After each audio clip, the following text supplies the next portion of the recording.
What's up? Aujourd'hui, preview de Paris-Nice, première course par étape majeure du calendrier. La course au soleil aura lieu du dimanche 9 au dimanche 16 mars.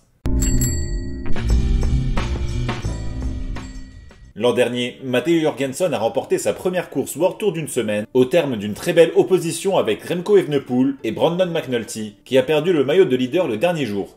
Personne n'a dominé cette édition, et seul Olaf Koy a gagné 2 étapes. Mais c'est Remco Evenepoel qui est reparti avec le classement par points et celui de la montagne.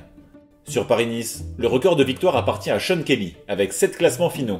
C'est un des records du cyclisme qui me semble le plus difficile à atteindre dans notre époque actuelle. Avec 20 succès d'étape, Eddy Merckx est, une fois de plus, leader d'une catégorie statistique.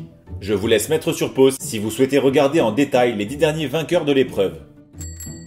Cette édition 2025 commence par 2 étapes favorables aux sprinteurs, avant un premier moment décisif pour le général, un chrono de 28 km avec 2 petites bosses. La 4e étape arrive à la Loge des Gardes, 7 km à 7%, où les écarts ne seront probablement pas très importants.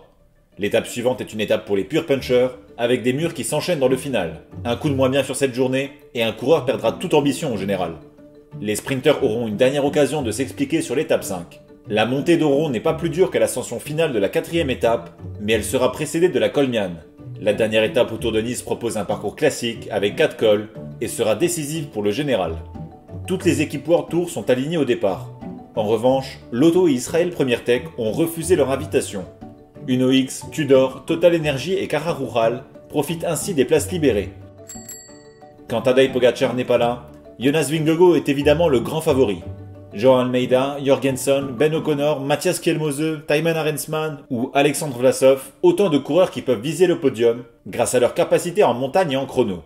Côté français, Romain Bardet et Lenny Martinez ont de bonnes chances de faire un top 10, mais leur limite en chrono risque de les empêcher de viser plus haut. Côté belge, le meilleur espoir est Ilan van Wilder, solide rouleur et grimpeur, qui sera le leader de la Soudal en l'absence de Remco. Pour les sprints, l'immense favori est Tim Merlier. Derrière, Mats Pedersen et Alexander Kristoff tenteront de prendre une étape. Pour le reste des sprinteurs présentés, je ne les crois pas capables de battre le coureur de la Soudal sur une étape. La startlist n'étant pas définitive, je mettrai en commentaire épinglé les potentiels gros noms qui s'ajouteraient. Pour mes pronos, je mise sur Vingegaard devant Almeida et Skielmose qui remporteraient le classement des jeunes.